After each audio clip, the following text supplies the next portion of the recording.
Il avait pris mon dégoût général pour les grandeurs comme un indice d'opposition particulière contre celui qui me les conférait, mais son ministre mettait un tout autre langage. Il me parla de prévention élevée contre moi dans l'esprit de son maître et de l'estime particulière qui me conservait toujours.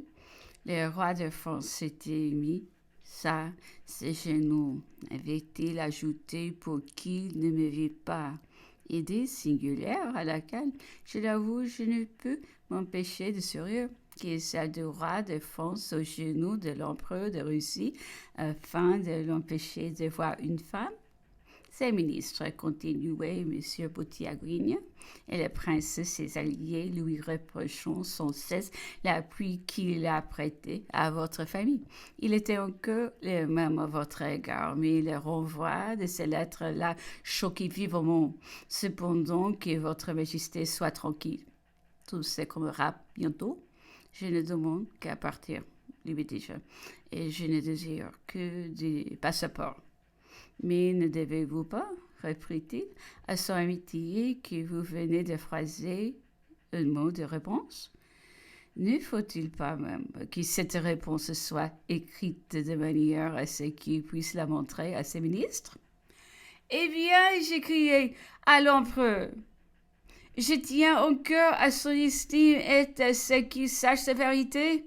Quant à l'opinion de ses ministres ou de toute autre, elle m'est indifférente. En effet, je fis une longue lettre où j'entrai dans quelques détails sur le mécontentement des Français, seule véritable cause de retour de l'empereur Napoléon, auquel personne n'avait contribué. Je me disculpai d'y avoir contribué. Je convenais d'une faute commise par moi, mais c'était celle d'être resté en France en 1814 et d'avoir oublié les passions haineuses qui devions m'y environner. Je l'ai désabusé de la pensée que je puisse être malheureuse après avoir fait mon devoir auprès de celui qui avait été mon père. Et je finissais enfin en lui disant que j'allais vivre loin du monde et de ces injustices que c'était lui que j'ai plaigné, de rester dans une de ces positions élevées où la vérité ne parvient jamais. J'ai encore une lettre de lui, mais elle disait à peu près la même chose que la première, seulement lui qui avait été la première à me faire connaître la malveillance du roi à mon égard et à me dissuader d'une visite de remerciement, comme il ajoutait dans cette lettre, qu'étant resté en France par la bonté du roi, je n'aurais pas dû reparaître auprès de l'empereur Napoléon. Un pareil raisonnement ne méritait pas de réponse et je n'en fis plus.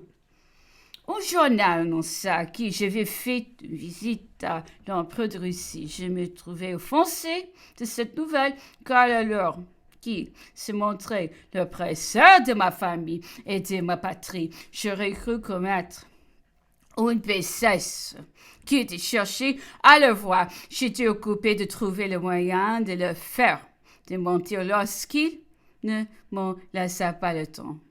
Dès le lendemain, un second article affirma d'un ton officiel et dédaigneux qu'il n'était pas vrai que j'eusse été reçu par l'empereur de Russie.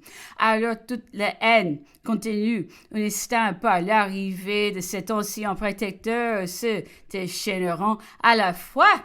Chacun se crut les doigts et suffit au mérite de m'accabler. Ainsi, on m'a ami autrefois, non contente de me frapper maintenant, armer les autres contre moi. Madame de Vétron, à la tête de mes ennemis, allait partout, répandant les plus absurdes calomnies, sans doute peut se venger d'avoir eu besoin de moi et peut le faire oublier en même temps. Monsieur de Vétron, quoique sa femme eût protesté de sa modération à mon égard, au moment où elle réclamait ma protection, mettait mon nom dans le moniteur sur la liste des personnes accusées de tous les maux de la France. Il ne fut pas jusqu'à la police qui surveillait un ancien serviteur de ma mère, placé près des aides des camps du prince de Schwarzenberg, pour débiter sur moi les comptes les plus misérables. Mes enfants étaient toujours restés cachés dans la maison que je vais louer. Je n'étais occupée qui des moyens de mettre leur vie en sécurité. Ils n'ont été pour eux qui hors de France et je ne savais pas quel moyen assurer le départ. L'idée me vint de les faire partir seuls pour les Suisses avec leur nourrice et une vallée des chambres dont ils passeront pour être les enfants. Monsieur Gabriel Delessert, qui avait un domestique suisse, parvint à avoir un passeport au nom de cet homme et de sa femme, et il m'envoya. Mais de nouvelles craintes dont j'ignore le motif détermineront le souverain allié à me faire quitter le Paris sous le champ. Monsieur Boutiagouigne va me dire, tout effrayé, quittez hommes. Pourtant, des œillets rouges se réunissaient le soir en grand nombre sur le boulevard et qu'on m'accusait de ce mouvement. Monsieur Decazes, alors préfet de police, me fait donner l'ordre de ne pas rester plus longtemps à Paris. Monsieur Mouffelin, gouverneur de la capitale au nom des Alliés, manda Monsieur Deveau lui fit part des dangers que je courais et de l'obligation où j'étais d'accepter une escorte jusqu'à Verrières.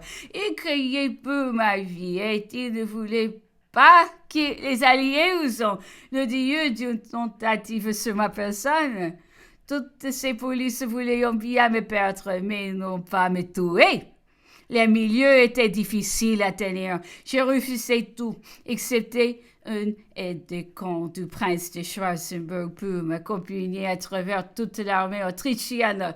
On m'envoya des passeports pour les Suisses signés par toutes les autorités françaises et étrangères.